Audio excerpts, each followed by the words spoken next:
नमस्कार। Programme hello doctor विच दर्शकों का बहुत बहुत स्वागत। मैं डॉक्टर नरेश भट्टला।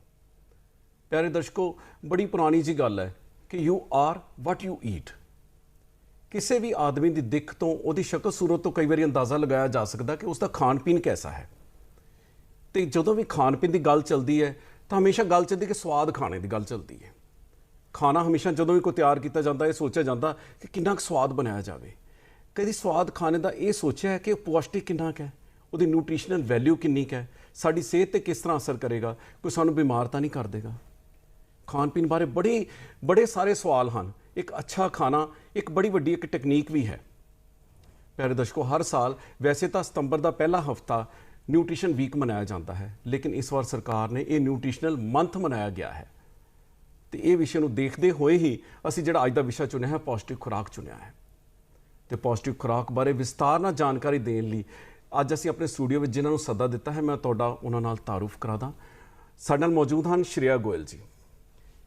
श्रेया गोयल जी एक सीनियर न्यूट्रिशनिस्ट हैं तो डाइटिशियन हैं। इन्होंने पोस्ट ग्रैजुएट डिप्लोमा PGI तो किया हुआ है न्यूट्रिशन दे विच ते फिजियोथैरेपी और न्यूट्रिशन ते डाइटिशियन दे विच। ते ये काफ़ी सालों तो इस दे विच काम कर रहे हैं। तो एक अपनी NGO भी रन करते हैं जिसका नाम है आहारिका। तो गौरमेंट वालों काफ़ी जगह ते रिप्रजेंट भी करते रहे हैं तो काफ़ी अवार्डां नाल नवाजित हुए हैं। प्यारे दर्शकों, तुहाडे जहन विच भी इस विषय नाल जुड़े हुए बहुत सारे सवाल होणगे। तुसीं साडे नाल सीधा संपर्क कायम कर सकते हो। साडे टैलीफोन नंबर नोट करो 0181 281 42 61 0181 281 42 64। जब तक तुसीं साडे नाल जुड़ते हो मैं श्रेया गोयल जी नाल गलबात शुरू करता। श्रेया जी, पहला तो साडे प्रोग्राम में तुहाडा बहुत बहुत स्वागत है। धन्यवाद तुहाडा मैनू इत्थे सदन लई। जी श्रेया जी, सब तो पहला साडे दर्शकों ने दसो कि जिस तरह पहला ये हफ्ता मनाया जाता सी, इस साल गवर्नमेंट इहनूं महीना क्यों बनाने का सोचा है ते इस बारे कोई तुहानूं भी गाइडलाइंस आई हैं? आपां इस वेले मना रहे हैं पोषण माह। पोषण माह यानी मंथ, कंप्लीट मंथ। जी जी। असी जब देखें जो ये मंथ है, जो ये माह है, ये एक कोविड, एक पेंडेमिक के रूप में हमारे सामने आया है। सो ये जो पेंडेमिक है इसकी वजह से लोगों में एक जागरूकता आई पोषण के बारे में। जैसे आपने शुरू में बोला कि लोग हमेशा खाना बनाते हैं और वो सोचते हैं कि कैसे खाने को हम स्वादिष्ट बनाएं। हम ये नहीं सोचते कि उसको कैसे पौष्टिक बनाएं। सो जे तुसी खाने दी पौष्टिक तत्व बारे भुल गए तो डेफिनेटली कोविड-19 की तो कोई भी वायरस तो इफेक्ट कर सकता है। सो पोषण माह बनाने दा सानू डेफिनेटली एक इंस्ट्रक्शन आए ने। इंस्ट्रक्शन में सानू कहा गया है कि हम सानू किशोरियाँ, इन्फेंट्स, ब्रेस्ट फीडिंग मदर, बच्चे छोटे जो दूध पीते हैं माँ का, और उसके अलावा बीमार लोग, उनके बारे में हमें ज़्यादा पोषण पे ध्यान देना है। उसके अलावा हमें ज़्यादा ध्यान देना है किचन गार्डन में, जिसको हम लोग हर्ब्स कहते हैं। आजकल हम बात करने लगे हैं ऑर्गेनिक हर्ब्स के बारे में, पेड़ पौधों के बारे में, खेतियों के बारे में कि खेती करें, ऑर्गेनिक खेती करें, महंगी सब्जियां खाएं या फिर कैसे सब्जियों को खाएं, कैसे पेस्टिसाइड और आप उसमें जो केमिकल्स मिले होते हैं उससे दूर रह के अपना खाना बनाएं। सो इसीलिए ऐसी गाइडलाइन हमें भी गवर्नमेंट की तरफ से आई हैं और हमें पूरी पार्टिसिपेशन करने के लिए बोला गया है। अच्छा, वैसे गाइडलाइन जी गवर्नमेंट दी आई है बहुत अच्छी आई हैं, उहदे विच तकरीबन हर टॉपिक कवर कर लिया गया। मैं चाहना कि आप शुरुआत करिए। देखो, मोटापा तो बुढ़ापा दो चीज़ां जिहड़ियां आदमी की सेहत पर बहुत ज़्यादा असर करती। तो जे डाइट का रोल देखा जाए तो सब तो ज़्यादा मोटापे का नाल। मोटापा बड़ियां बीमारियों नाल भी जुड़िया हुआ है। किसी ओबीज बंदे नूं, मोटापे वाले बंदे नूं आपां न्यूट्रिशन की किस तरह गाइडलाइंस देंगे? डॉक्टर साहब, मोटापा जिहड़ा है, मोटापा बीमारी नहीं है। मोटापा एक इंडिकेशन है, दैट इज द सिम्टम। मोटापा एक सिम्टम है कि तुहानू कोई बीमारी है। जी। वो बीमारी फैटी लीवर हो सकती है, वो बीमारी आपकी थायराइड हो सकती है, वो बीमारी आपकी अनीमिया हो सकती है, वो बीमारी आपकी बहुत सारी बीमारियां हो सकती हैं। उसका एक सिम्टम आपका वजन बढ़ना है। अब ये जो ओबेसिटी है ये कई बार तो लाइफस्टाइल की वजह से बढ़ती है कि हम लोग काम नहीं करते, हम लोग खान पान अपना गलत करते हैं, पर कई बार हमें इसलिए बीमारियां हो जाती हैं क्योंकि हम लोगों का कोई और बीमारी थी, हमने उसको नज़रअंदाज किया और हमारा मोटापे की तरफ वो जो एफर्ट है वो चला गया। लेकिन हमने मोटापे की तरफ एफर्ट दिया डाइट की, लेकिन हमने बीमारी को ठीक नहीं किया। जैसे कि हम बात करें फैटी लीवर, या अगर हम बात करें कि हीमोग्लोबिन कम है, या हम बात करें कि विटामिन डी कम है। सो अगर विटामिन डी एक बहुत छोटी सी चीज़ है, लेकिन अगर विटामिन डी कम होगा, क्योंकि हम सूरज में नहीं बैठते आजकल, हम लोग एसी में बैठते हैं, सो इतनी छोटी सी भी चीज़ से आपका मोटापा लिंक्ड है। बहुत अच्छी ਗੱਲ ਕੀਤੀ ਤੁਸੀਂ ਮਤਲਬ ਡਿਜ਼ੀਜ਼ ਨੂੰ ਤੇ ਉਹਨੂੰ ਇੰਟਰਲਿੰਕ ਕੀਤਾ ਇੱਕ ਅੱਛੇ ਨਿਊਟ੍ਰੀਸ਼ਨਿਸਟ ਦੀ ਤਰ੍ਹਾਂ। ਮਤਲਬ ਤੁਸੀਂ ਉਹਨਾਂ ਡਿਜ਼ੀਜ਼ ਵੀ ਦੇਖੀ ਪੇਸ਼ੈਂਟ ਦੀ ਔਰ ਨਾਲ ਮੋਟਾਪਾ ਵੈਸੇ ਅਦਰਵਾਈਜ਼ ਵੀ ਦੇਖਿਆ, ਸਿੰਪਟਮ ਵੀ ਦੇਖਿਆ ਤੇ accordingly both will be treated. Both will be treated, you have to treat both. मतलब अगर आप सिम्टम को, वही हुआ ना, बुखार हुआ, बुखार के लिए आप पैरासीटामोल खा लो, बुखार हुआ आप क्रोसिन खा लो। लेकिन बुखार क्यों हुआ? बुखार इसलिए था कि पस अंदर बना हुआ था, बुखार इसलिए था कि बॉडी में इन्फ्लेमेशन हो रहा था, बुखार इसलिए था कि आपको किडनी का कोई रोग था, इसलिए हुआ कि आपको डायबिटीज था, या किस वजह से बुखार हुआ। वैसे ही हमें मोटापे का एक रीजन को सोचना चाहिए। शीला जी, जी अच्छी न्यूट्रिशन है, जो आप आम बंदे नूं दसना होए कि अच्छी न्यूट्रिशन की चीज़ है, पर डिफाइन किस तरह करेंगे कि बंदा अच्छी न्यूट्रिशन जो तुसी लैनी है तो यह चीज़ों तो स्टार्ट करो, यह चीज़ां विच होनी चाहिए, इन्नी तुहाडी कैलोरीज होनी चाहिए। चंगा पोषण, चंगा खाना, जे न्यूट्रिशन जी आप गल करें तो आपको डाइट में वो लेना चाहिए जो लोकल है, जेड़ा तुहाडे आस-पास उगदा है, जो नेचुरल है। अब अगर हम बात करें कि ऑलिव्स खाएं या ऑलिव ऑयल लें, पर वो यूरोप में है, वो इंडिया में नहीं है, तो वो लोकल नहीं है। पर इंडियंस तो बहुत लेते ऑलिव ऑयल। ऑलिव ऑयल लेते हैं, वो महंगा भी है, नंबर 1 वो महंगा भी है, और उसके अलावा ऑलिव ऑयल ठंडी जगहों के लिए है, गर्मी के लिए नहीं है जी। सो आपको लोकल खाना चाहिए। और न्यूट्रिशन में आपको क्या लेना चाहिए जो आपकी बॉडी डिमांड करता है। जेड़ी औरत अपने बच्चे ਨੂੰ ਦੁੱਧ ਪਿਲਾਉਂਦੀ है, ब्रेस्ट फीडिंग है, ਉਹਦਾ न्यूट्रिशन बिल्कुल अलग है जी। अनीमिक या किशोरी अवस्था में न्यूट्रिशन बिल्कुल अलग है, बच्चों का न्यूट्रिशन बिल्कुल अलग है। सो न्यूट्रिशन सबका ही अलग होता है, सबके लिए एक जैसा न्यूट्रिशन नहीं होता, सबके लिए एक जैसी कैलोरीज नहीं होती हैं। हाँ जी, ਆਪਾਂ शीला जी गलबात जारी रखेंगे। साडे कॉलर जुड़े हैं। हेलो, हाँ जी, हाँ जी, हंस साहब ਤੁਹਾਡਾ ਸਵਾਗਤ ਹੈ ਜੀ। ਬਾਲਾ ਜੀ ਸਤਿ ਸ੍ਰੀ ਅਕਾਲ। ਸਤਿ ਸ੍ਰੀ ਅਕਾਲ ਜੀ। ਅੱਛਾ, ਮੈਂ ਬੇਨਤੀ ਕਰਾਂ, ਪਰ ਮੈਂ ਮੋਟਾਪੇ ਦਾ ਨਹੀਂ, ਮੈਂ ਬੁਢਾਪੇ ਦਾ ਸ਼ਿਕਾਰ ਹਾਂ। ਅੱਛਾ ਜੀ। ਕਰੋਨਾ ਦੇ ਯੁੱਗ ਦੇ ਵਿੱਚ ਇੱਕ ਬੁਢਾਪੇ ਵਾਲੇ ਨੂੰ ਜਾਂ ਮੈਨੂੰ ਗੁਰਮੀਤ ਸਿੰਘ ਹੰਸ ਨੂੰ ਹਾਂਜੀ ਜਿਹੜੀ ਪੌਸ਼ਟਿਕ ਖੁਰਾਕ ਦੇ ਮੈਡਮ ਜੀ ਕਹਿੰਦੇ ਆ, ਇਹ ਪੌਸ਼ਟਿਕ ਖੁਰਾਕ ਕਿੱਦਾਂ ਦੀ ਹੋਣੀ ਚਾਹੀਦੀ ਹੈ, ਅਸੀਂ ਕਿਹਨੂੰ ਗਿਣਦੇ ਆ? ਨੌਜਵਾਨ ਹੈਗੇ ਆ ਉਹ ਜੋ ਖਾ ਲੈਂਦੇ ਉਹ ਹਾਜ਼ਮ ਹੁੰਦਾ, ਪੱਥਰ ਵੀ ਹਾਜ਼ਮ ਹੁੰਦਾ। ਬੁਢਾਪੇ ਵਾਸਤੇ ਮੇਰੀ ਖੁਰਾਕ ਕਿੱਦਾਂ ਦੀ ਹੋਵੇ ਜਿਹਦੇ ਮੇਰੀ ਜ਼ਿੰਦਗੀ ਵਧੀਆ ਰਹੇ ਤੇ ਮੈਂ ਕਾਇਮ ਰਹਾਂ। ਧੰਨਵਾਦ, ਮਿਹਰਬਾਨੀ। ਯੰਗ ਰਹਿਣ ਲਈ ਵੀ ਮਤਲਬ ਕੋਈ ਅੱਛੀ ਡਾਈਟ ਦਾ ਰੋਲ ਤਾਂ ਹੈ। ਯੰਗ ਉਹ ਦੱਸੋ ਸਾਡੇ ਦਰਸ਼ਕਾਂ ਨੂੰ। ਯੰਗ ਕੀ ਹੁੰਦਾ ਹੈ? ਯੰਗ ਹੁੰਦਾ ਹੈ ਜਦ ਤੁਹਾਡੇ ਜੀਨਸ, ਤੁਹਾਡੇ ਡੀਐਨਏ, ਤੁਹਾਡਾ ਖੂਨ ਯੰਗ ਹੋ। ਸੋ ਇਹਦੇ ਲਈ ਤੁਹਾਨੂੰ ਕੀ ਕਰਨਾ ਹੈ? ਉਹ ਖਾਣਾ ਹੈ ਜਿਹੜਾ ਤੁਹਾਡੇ ਬੋਡੀ ਦੀ ਜ਼ਰੂਰਤ ਹੈ। ਪਹਿਲਾਂ ਤੁਸੀਂ ਆਪਣੇ ਬੋਡੀ ਦੇ ਬਲੱਡ ਚੈੱਕਅਪ ਕਰਾਓ। ਹਾਂਜੀ। ਤੁਹਾਡਾ ਵਿਟਾਮਿਨ ਡੀ, ਤੁਹਾਡਾ ਹੀਮੋਗਲੋबिन, ਤੁਹਾਡਾ B12, ਤੁਹਾਨੂੰ ਕੋਈ ਸ਼ੂਗਰ ਦਾ ਪ੍ਰੋਬਲਮ ਤਾਂ ਨਹੀਂ है, HbA1c ਜਿਹਨੂੰ ਅਸੀਂ कहते हैं, फास्टिंग लेवल, आपके फैमिली हिस्ट्री में क्या था, अगर आपके पापा मम्मा को किसी को भी डायबिटीज़ था या कोई और हृदय बीमारी थी, तब भी आपको उसके अकॉर्डिंग अपने ब्लड टेस्ट कराने चाहिए। जब आप अपना खून जांच कराएंगे, इसके बाद आप अपनी न्यूट्रिशन तय करेंगे। पंजाब च की हुंदा है सर? पंजाब च की हुंदा है? गेहूं गेहूं गेहूं। ਅਸੀਂ ਰਸ ਖਾਂਦੇ ਹਾਂ, ਬਸ ਸਵੇਰੇ ਚਪਾਤੀ ਖਾਣੀ, ਦੁਪਹਿਰ ਨੂੰ ਚਪਾਤੀ, ਰਾਤ ਨੂੰ ਚਪਾਤੀ, ਚਾਹ ਦੇ ਨਾਲ ਰਸ, ਚਾਹ ਦੇ ਨਾਲ ਬਿਸਕੁਟ। ਬਿਲਕੁਲ ਇਹ ਚੱਲਦਾ ਜੀ, ਇਹ ਨਿਊਟ੍ਰੀਸ਼ਨ ਹੈ ਸਾਡਾ।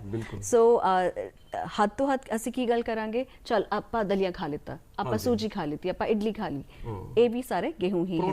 परोंठी खास, परोंठी जे ਆਪਾਂ हेल्दी बात करें तो हम लोग परोंठी नहीं, हम लोग रोटी खा लेते हैं। सो ये न्यूट्रिशन नहीं है। जिनको भी बोला कि मैं मोटापे ਦਾ शिकार हाँ, सो ਤੁਹਾਨੂੰ ਕੀ ਕਰਨਾ ਚਾਹੀਦਾ ਹੈ? ਤੁਹਾਨੂੰ जे ਤੁਹਾਨੂੰ अपनी जो ओबेसिटी है या जो तुम्हें यंग रहना है, तो आप लोगों को क्या खाना है? आप लोगों को सलाद अच्छे से खाना है, अच्छे से फल खाना है, दाल सब्जी अच्छे से आपके खाने में होना चाहिए। नहीं, खान का रिलेशन उम्र नाल भी है। जिस उम्र हो गई इन्हां दी, यंग भी रहना चाहते हैं, तो डाइट की रिस्ट्रिक्शन आ जाती, कितनी कैलोरीज घट जाती या किस तरह का बंदे नूं उदों आहार लेना चाहिए? क्योंकि यंग तो मैटाबॉलिज्म बहुत ज़्यादा होएगा, उदों डाइट हर तरह की मैनूं लगदा हजम भी हो जाती है। पर जिहड़ी ओल्ड एज है, जिस तरह एज वधदी जाती, उदों तुसीं की डाइट का ऑल्टरनेट की एडवाइस करदे? जिद्दां तुसीं कहा कि चपाती नहीं लैनी, गेहूं घट लेना, कुछ ये भी कहण लग पे कि मिल्क प्रोडक्ट भी घट लो, इन्हां चीज़ां दा ऑल्टरनेट दसो साडे दर्शकां नूं। ऑल्टरनेट जब साड़ी उम्र बढ़ती है हाँ जी, तो हम लोगों को स्टोन भी बनते हैं गॉल ब्लैडर में। हाँ जी, सो अगर स्टोन बनते हैं गॉल ब्लैडर में तो आप लोगों को अपना दूध का जो इंटेक है उसको कम करना होगा। दूध में सैचुरेटेड फैट होते हैं। उसके अलावा गाय भैंसों को आजकल मज्जा ਨੂੰ बोवाइन ग्रोथ हार्मोन का इंजेक्शन दिया जाता है। सो अगर ऐसा कोई इंजेक्शन हमारे अंदर भी जाता है तो फीमेल्स को भी ऐसा प्रॉब्लम होता है। हमारी जो उम्र है वो एज से ज़्यादा लगती है और हम लोगों को थकावट ज़्यादा रहती है। सो अगर आप यंग होना चाहते हैं, यंग दिखना चाहते हैं, अपना शरीर हमेशा जवान करना चाहते हैं तो आपको अपना जो गाय भैंस का दूध है जिसको हम लोग लैक्टोज कहते हैं, लैक्टोज से थोड़ा सा हटके आप बादाम का दूध ले सकते हैं। बादाम को ही घर में भिगो के उसको पानी में ग्राइंड कर लीजिए और वही आपका दूध बन जाता है। आप वो कर सकते हैं। आप ग्लूटन जैसे आपने बोला गेहूं को हम थोड़ा कम करके, जो हमारे पंजाब की शान है, हमारे पंजाब की शान क्या है, ज्वार, जौ, मक्की, हाँ जी, ये हम लोग अपने डाइट में इसको भी ले सकते हैं। जरूरी नहीं है कि आप गेहूं ते आटा ही खाइए 24 घंटे, बिल्कुल, मतलब ਇਹਦਾ ਆਲਟਰਨੇਟ ਜ਼ਰੂਰ ਕਰਨਾ ਚਾਹੀਦਾ ਹੈਗਾ। 7 दिन 7 मेन्यू। हाँ जी। अच्छा श्रेया जी, ਆਪਾਂ ਨਾ ਥੋੜਾ ਜਿਹਾ ਉਸ ਬਾਰੇ ਜ਼ਿਕਰ ਕਰੀਏ ਜਿਹੜੇ ਪ੍ਰਧਾਨ ਮੰਤਰੀ ਜੀ ਨੇ ਇਸ ਵਾਰ ਮਹੀਨਾ ਮਨਾ ਦੀ ਕੀਤਾ। ਆਪਾਂ ਉਹਦੇ ਥੋੜੇ ਜਿਹੇ ਟੌਪਿਕ ਦੇਖੀਏ। ਮੈਂ ਚਾਹਨਾ ਕਿ ਦਰਸ਼ਕਾਂ ਸਭ ਤੋਂ ਪਹਿਲਾਂ ਦੱਸੋ ਕੁਪੋਸ਼ਣ, ਜਿੱਦਾਂ ਹਿੰਦੁਸਤਾਨ 'ਚ ਬੜਾ ਜ਼ਿਆਦਾ ਕੁਪੋਸ਼ਣ ਦੇ ਸ਼ਿਕਾਰ ਹੈ ਬੱਚੇ, ਬਹੁਤ ਜ਼ਿਆਦਾ ਸ਼ਿਕਾਰ ਹੈ, ਤੇ ਉਹਨਾਂ ਬੱਚਿਆਂ ਲਈ ਤੁਸੀਂ ਕਿੱਦਾਂ ਐਡਵਾਈਸ ਕਰੋਗੇ? ਜਿੱਦਾਂ ਤੁਸੀਂ ਮਿਡ ਡੇ ਮੀਲ ਤੇ ਮੇਰੇ ਖਿਆਲ ਤੁਸੀਂ ਕੰਮ ਕੀਤਾ ਹੋਇਆ, ਤੁਸੀਂ ਮਿਡ ਡੇ ਮੀਲ ਦੇ ਆਰਗੇਨਾਈਜ਼ਰ ਵੀ ਰਹੇ, ਤੇ ਮੈਂ ਚਾਹੂੰਗਾ ਕਿ ਮਿਡ ਡੇ ਮੀਲ ਦਾ ਰੋਲ ਕਿਉਂ ਆਇਆ ਤੇ ਕੁਪੋਸ਼ਣ ਦਾ ਕੀ ਰੋਲ ਹੈ ਡਾਈਟ ਦਾ ਕੁਪੋਸ਼ਣ 'ਚ? कुपोषण पहले भी था, कुपोषण अभी भी है। कुपोषण अभी हम लोग ज़्यादा इसलिए देख रहे हैं, जैसे गवर्नमेंट की तरफ से भी जो हम लोगों को इंस्ट्रक्शन आया था कि तुसी कुपोषण माह मनाओ, जी, सप्ताह नहीं, तुसी माह मनाओ। ठीक है, इस बार महीना ही मनाया जा रहा है। इस बार महीना ही मनाया जा रहा है। सो जे तुसी कुपोषण नू लड़ना है, जागरूकता बहुत ही ज़रूरी है। सो जागरूकता के लिए हम लोगों को क्या करना है, हम लोग को पोषण माह मनाना है, जिसमें हम लोगों को किशोरियों को, बाल अवस्था में बच्चों को, जो बच्चे माँ का दूध पीते हैं, इन लोगों पे हमें, और जो अनीमिक हैं इन पे हमें ज़्यादा ध्यान देने की ज़रूरत है। ब्रेस्ट फीडिंग पे भी जोर देते ब्रेस्ट फीडिंग पे हमने ज़्यादा जोर दिया है, क्योंकि कुपोषण जो है प्रोटीन एनर्जी माल नरिशमेंट या माल नरिशमेंट, ये बच्चों में ज़्यादा देखा जाता है। हमारी ज़िंदगी की जो फाउंडेशन है, जो शुरुआत है, माँ के दूध से होती है। सो अगर माँ की खुराक अच्छी नहीं होगी तो बच्चे की खुराक नहीं अच्छी होगी, बच्चे की खुराक अच्छी नहीं होगी तो हमारे पूरे देश का जो भविष्य है वो खतरे में है। सो इसीलिए पोषण माह मनाया जा रहा है, ताकि हम लोग घर घर पे जागरूकता फैलाएं कि आप अच्छा खाइए, स्वस्थ खाइए, लोकल खाइए, जो आपके खेतों में लगा है वो खाइए, खुद उगाइए, खुद खाइए। और जो ये पोषण माह है, इस बार हमें ये भी कहा गया है कि आप लोगों को किचन गार्डन के ऊपर ज़्यादा महत्व देना है। चलो आप किचन गार्डन की गल कर ही रहे हैं जी। हाँ जी, किचन गार्डन की चीज़ की है वैसे, की कंसैप्ट की है? क्योंकि आम पब्लिक को आप दसना चाहेंगे, क्योंकि मैंने लगता है कि घर छोटे हो गए, उन खेत कूद घट गए, अर्बनाइजेशन ज़्यादा हो गई, तो लोगों को जगह भी घट है, तो किचन गार्डन एक की चीज़ है? किचन गार्डन जे आप गल करिए की है किचन गार्डन मीनस जे तुसी सुबह दी अपनी चाह बनांदे हो, ओदे विच जी गल जारी रखांगे। साडे नाल कॉलर जुड़े हैं। हाँ जी, हेलो, हाँ जी, जसवंत कौर जी, तुहाडा स्वागत है। हाँ जी, हाँ जी सर, ये वासी जेडे औरतां दे ते चेहरे ते वाल आ जांदे आ, ओदे ਲਈ ਕਿਹੜੀ ਖੁਰਾਕ ਖਾਣੀ ਚਾਹੀਦੀ ਹੈ ਜਿਹਦੇ ਨਾਲ ਵਾਲ ਨਾ ਆਉਣ? ये थोड़ा श्रेया जी, मैं सोचता कि हार्मोन इंबैलेंस ਦਾ ਜ਼ਿਕਰ ਆਏਗਾ ਇੱਥੇ ਨਾ, ਤੇ ਹਾਰਮੋਨ ਚ ਤੁਸੀਂ ਕਾਫੀ ਕੰਮ ਕੀਤਾ, ਹਾਰਮੋਨ ਇੰਬੈलेंस ਲਈ ਡਾਈਟ ਦਾ ਤੁਸੀਂ ਕਾਫੀ ਐਡਵਾਈਸ ਕਰਦੇ। जसवंत जी ने हुने सवाल किया है कि जो चेहरे च बाल आ जाए ओदी की खुराक होनी चाहिए। चेहरे च बाल आने दा जो रीजन है वो तुहाडा PCOS हो सकता है, PCOD हो सकता है, जिन्हों आपां रसौली भी कहते हैं, फाइब्रॉइड कहते हैं, एंडोमेट्रियोसिस कहते हैं, ये सब भी हो सकता है। उसके अलावा एक हार्मोन होता है, मेल हार्मोन, जिसको हम लोग कहते हैं वो आदमियों में ज़्यादा होता है, जिसको हम टेस्टोस्टेरोन कहते हैं। जब ये हार्मोन हमारे में बिगड़ जाते हैं तो चेहरे पे बाल आते हैं। ये थायराइड की वजह से भी होता है। हमारा गला भारी हो जाता है, आवाज़ भारी हो जाती है, वज़न बढ़ने लग जाता है, और इसमें हमें कंसीव करने में, यानी कि बच्चा पैदा करने में भी दिक्कत आती है। इसकी खुराक क्या होनी चाहिए? खुराक ऑर्गेनिक, यानी कि एडल्ट्रेशन नहीं, यानी कि जो तुसी गल कीती सी, दूध, तो जेड़ा दूध है वो ऑर्गेनिक होना चाहिए। गाय भैंसों को आपके इंजेक्शन जो है, एंटीबायोटिक जो है वो नहीं होना चाहिए।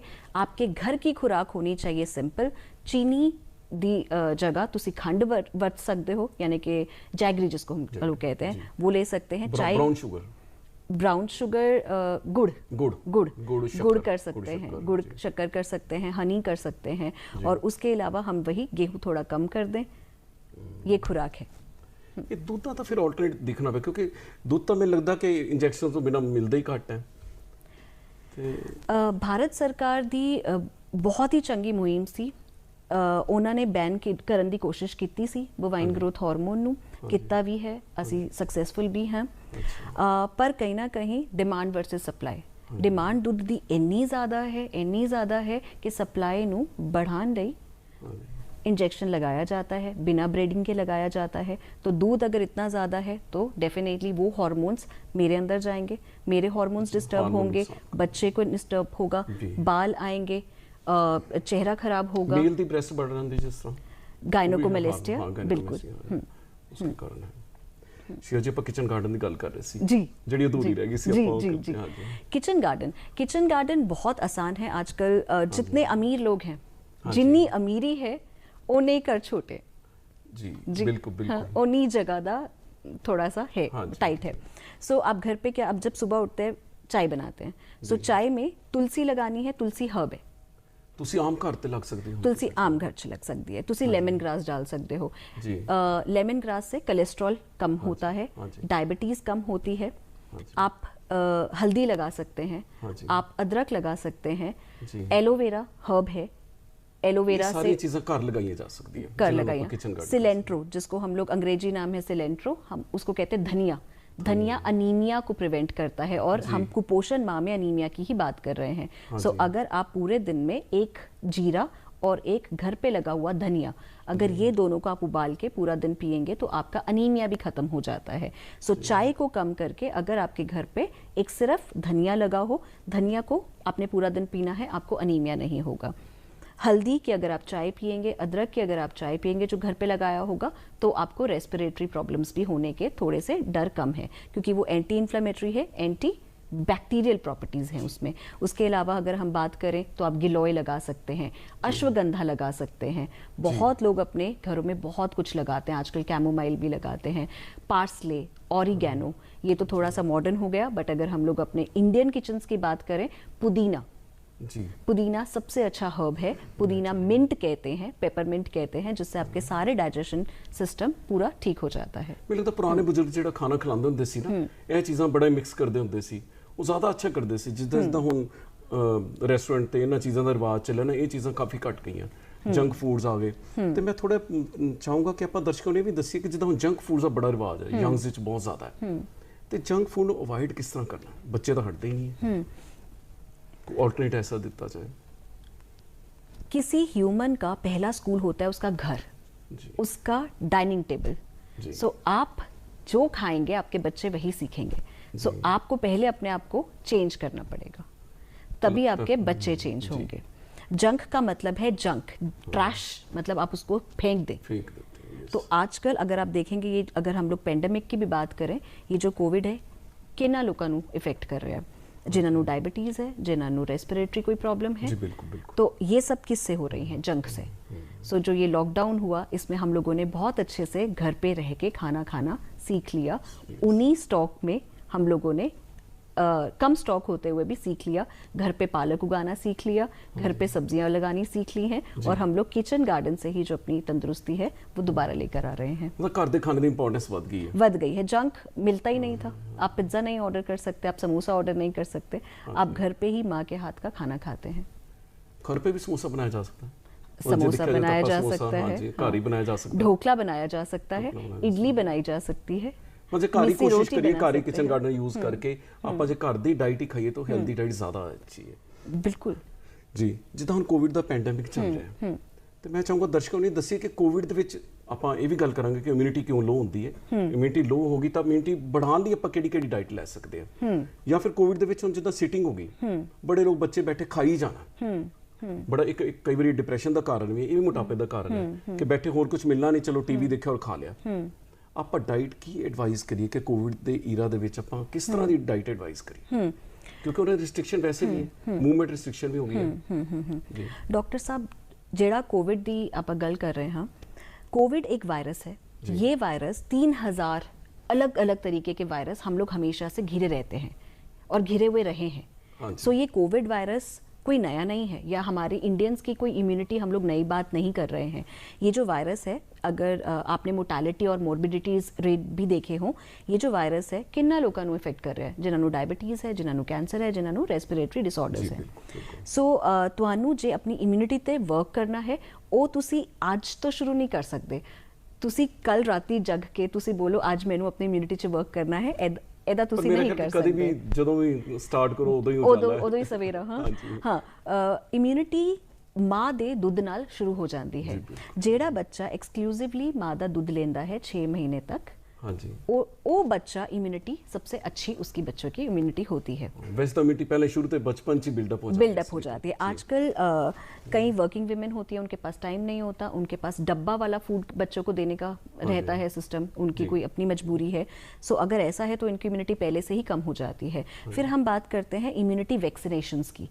इम्यूनाइजेशन, लोगों के पास टाइम कम होने की वजह से, अवेयरनेस कम होने की वजह से इम्यूनाइजेशन टाइम पे नहीं होती तो इम्यूनिटी कम हो जाती है। फिर आती है हमारी चाइल्डहुड की बारी। इसीलिए सरकार मिड डे मील देती है, जिसमें आपकी खिचड़ी है और बहुत सारी चीजें हैं। कॉलर जुड़े हैं। हेलो, हाँ जी भाटिया जी, ਤੁਹਾਡਾ स्वागत है, अपना सवाल करो। हाँ जी डॉक्टर साहब, हाँ जी, सत श्री अकाल। हाँ डॉक्टर साहब, मेरा बेटा 13 साल का है। हाँ जी, उसका एक्टिव है, सब ठीक है, ते मतलब कमजोर काफी है। हाँ जी, ते उसका एक्टिव है, कोई गल नहीं।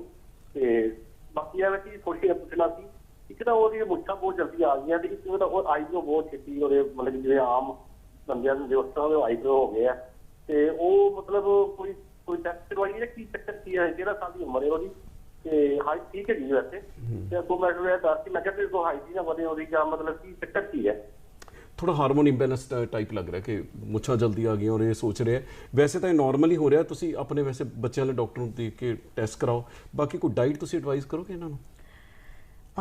ਤੁਸੀਂ ਚੰਗਾ ਉਹਨਾਂ ਨੂੰ सजेशन ਦਿੱਤਾ है। हार्मोनल इंबैलेंस ही भी हो सकता है, लेकिन आजकल बच्चों को प्यूबर्टी भी जल्दी आती है। सो ये प्यूबर्टी जो जनरेशन गैप आ गया, और प्यूबर्टी जो जल्दी आ रही है, वही एक बात घूमकर दोबारा आई है कि जो हमारा खान पीन है, चाहे वो दूध की बात करें, चाहे हम अपने खाने पीने जो हमारे खेतों में लग रहा है, इन सब में एडल्ट्रेशन है, इन सब में हार्मोन्स हैं।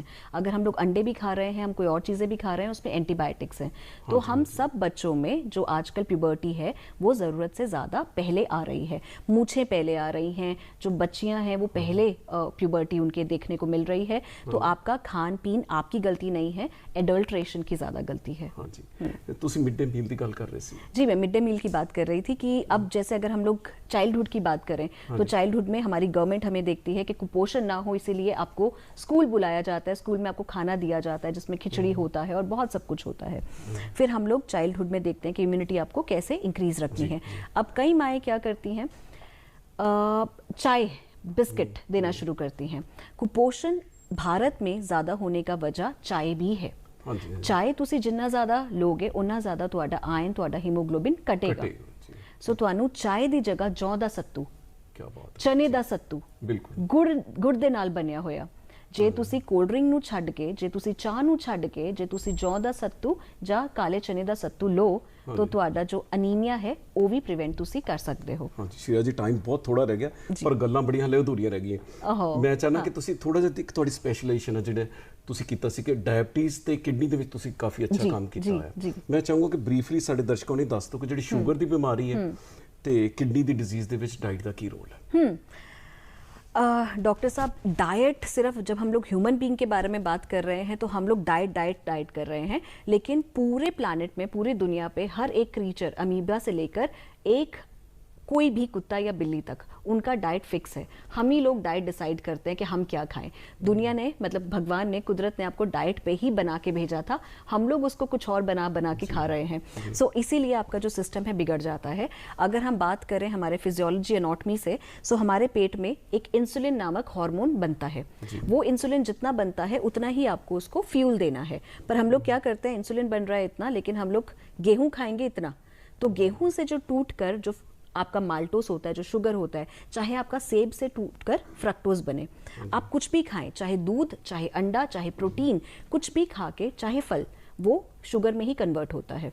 तो अगर आप कोई भी चीज़ को चाहे फलों को भी ज़्यादा खा लेंगे तो शुगर ज़्यादा बढ़ेगी, इंसुलिन कम और शुगर ज़्यादा तो आपका डायबिटीज़ बढ़ेगा। सो डायबिटीज़ को कंट्रोल करने के लिए आपको क्या करना है, आपको अपने डाइट में प्रोटीन ज़्यादा रखना है। गेहूं को रिप्लेस करेंगे रागी, ज्वार, बाजरा।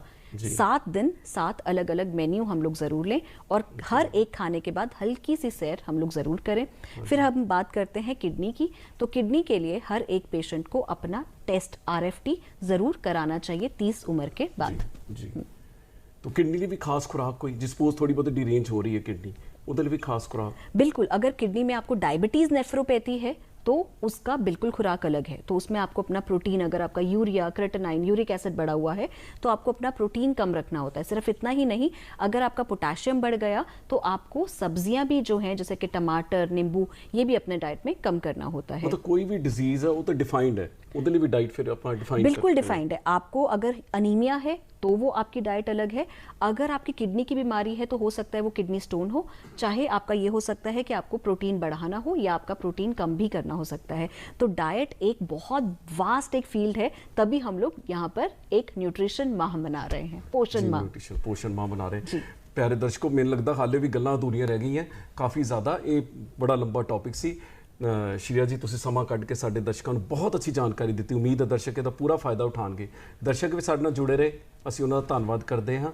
ਫਿਰ ਨਵੇਂ ਵਿਸ਼ੇ ਨਾਲ ਮੁਲਾਕਾਤ ਹੋਏਗੀ, ਤਦ ਤੱਕ ਲਈ ਇਜਾਜ਼ਤ ਦਿਓ। ਧੰਨਵਾਦ।